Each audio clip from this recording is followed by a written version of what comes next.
For me, one of the biggest edges in any kind of fishing is accuracy, especially when it comes to waggler fishing and especially when it comes to plumbing the depth. It's an area that quite a lot of people struggle with, but I've got a nice way of doing it that means you can be 100% accurate. And the edge for me is it allows me to fish with just a little bit of line lying on the bottom. And for species like roach and skimmers, that's really important because when they pick up your bait, you need them to pull your float under straight away. If you've got too much line laying on the bottom, they'll have your hook bait in the mouth and you won't be seeing the bite. So, a couple of key things. First of all, a little tiny 10-gram plummet. And you need a little light one because you want to be able to cast it with the rod that you're fishing with. I've got a nice light 13-foot waggler rod here today.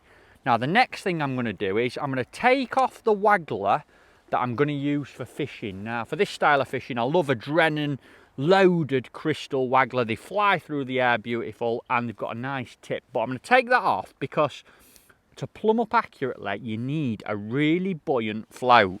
And the reason for that is I want my plummet to sink straight to the bottom and then I want the float to pop up as strongly as it possibly can. So that line between the plummet and the waggler is dead straight and you'll get a very accurate reading.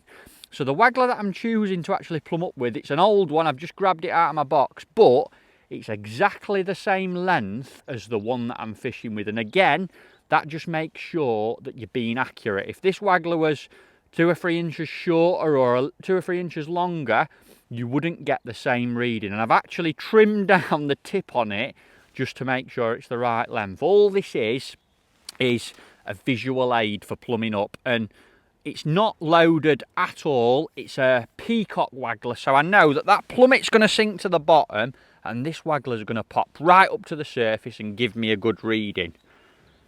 Now we're on Croft Pool today at Allcroft. I'm going to fish about 16, 17 metres out. So I'm going to cast my float in to roughly where I want it with that plummet. And the key now is to give your waggler a lot of slack line. You need it to pull that float up and allow that float to pop up. If you're too tight on your waggler at this point, you'll pull it down and get a false reading. So if in doubt, just peel some line off your reel and make sure there's plenty of slack. Now, you'll be able to see this on the camera at the moment. As you can see, my float is stuck right out of the water and it's even nearly lying flat. So that tells me that my plummet's on the bottom and I've probably got about 12 or 14 inches of line too deep on my rig at the minute. So, I'm going to wind him in. And as you can see, it's really quick and clear and easy to see. Some people like to mess about with a swan shot and that kind of thing, but for me, it's just not quick and buoyant enough. So I'm going to move my stops down, move them about 8 or 10 inches to start with. And let's see if we get a bit of a better reading this time. Obviously I fished this venue quite a bit, so I know it's roughly 5 or 6 foot deep. Cast him into that same spot. Give it plenty of slack line and you can see. Now, if you have a little look there, you can see that waggler sat a lot straighter and a little bit lower. It's probably popped up out of the water about 4 inches. So, I'm probably 4 or 5 inches over depth at the minute. So I'm going to tweak it again. Let's move her down. I want to be fishing a couple of inch on bottom, so move her down about 3 inches that time.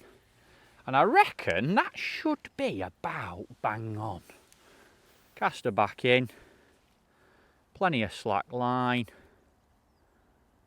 And she's actually under the water, so I need to come up a little bit. So now she's not popped up, so I know that I'm a little bit shallow. Again, you can see how accurate you can be because I only moved that down about 3 or 4 inches. So let's move it up 2.5 inch, something like that. And I reckon this time the bristle, that little orange bit, will just be popped out of the water. There we go. Now, as you can see on camera now, I've got the little orange bristle and a little bit of that blue body showing. So when I take this waggler off and put my fishing one back on, I'll be laid on the bottom about 2 inches. And that for me is a very quick but really, really accurate way of plumbing up.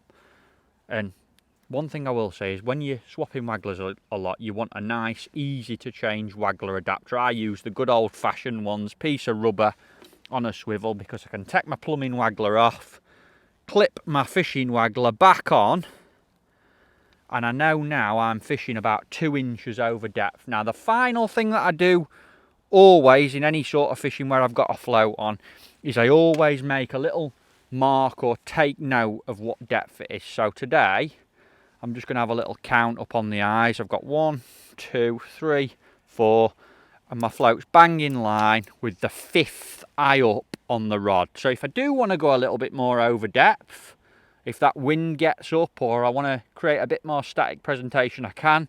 But I've always got a reference point, that 5th eye up there. If you want to put a little Tipp-Ex mark on, you can. I'm not going to bother. I'm just going to count up to 5 eyes. But I know that I'm fishing a Waggler there, super accurate, probably more accurate than everyone else on the lake. For me, it's a big edge.